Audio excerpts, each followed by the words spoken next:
એક ગામ હતું. એ ગામમાં ઘણા બધા ઉંદર હતા.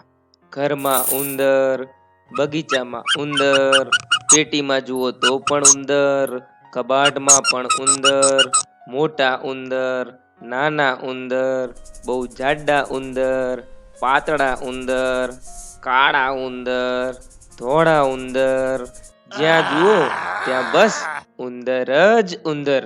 સુખેથી ખાવા દે નહીં, સુખેથી પીવા ન દે, સુખેથી બેસવા ન દે, સુખેથી ઊંઘવા ન દે, સુખેથી ચાલવા ના દે અને સુખેથી ફરવા પણ ના દે.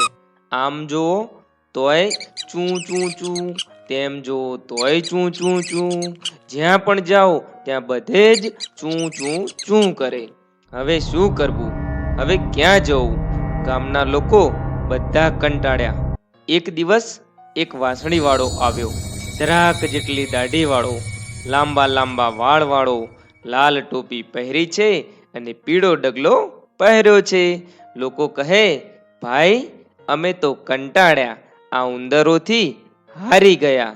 જો તમે આ તમામ ઉંદરોને કાઢી આપો તો તમને અમે 1000 રૂપિયા આપીએ. વાંસળીવાળો રસ્તા વચ્ચે ઊભો રહ્યો અને વાંસળી વગાડવા લાગ્યો.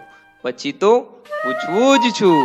દોડતા દોડતા બધા ઉંદરો આવવા લાગ્યા. કોઈ નાચતા આવ્યા, કોઈ કૂદતા આવ્યા, કોઈ દોડતા આવ્યા. ચારે કોર ઉંદર જ ઉંદર, ચારે બાજુ બસ ચૂં ચૂં ચૂં. વાંસળીવાળો આગળ ચાલે અને બધા ઉંદર તેની પાછળ પાછળ ચાલતા થયા. એટલામાં એક નદી આવી. વાંસળીવાળો નદીમાં ઉતર્યો અને આગળ ચાલ્યો. ઉંદરો પણ નદીમાં ઉતર્યા.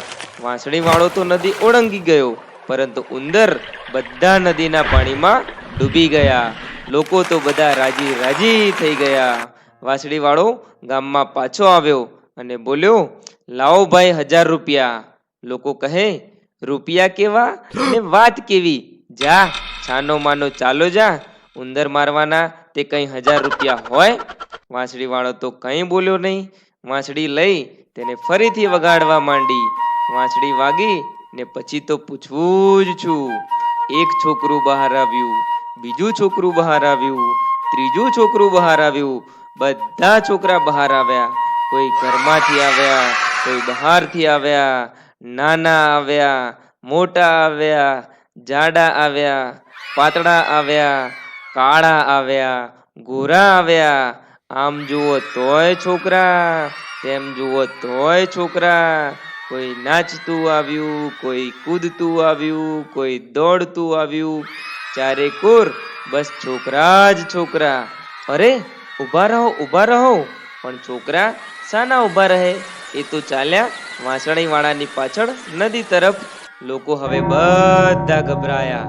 રખે ને ક્યાંક છોકરા પાણીમાં ડૂબી જાય તો દોડીને તેઓ પણ તેની પાછળ આવ્યા.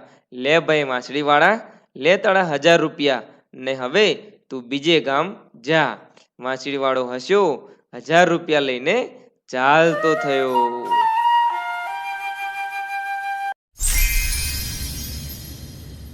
મિત્રો, આ વાર્તામાંથી આપણને બોધ મળે છે કે જો આપણે કોઈને વચન આપીએ તો તેને જરૂરથી નિભાવવું જોઈએ, નહીતર તેનું પરિણામ ગંભીર પણ હોઈ શકે છે.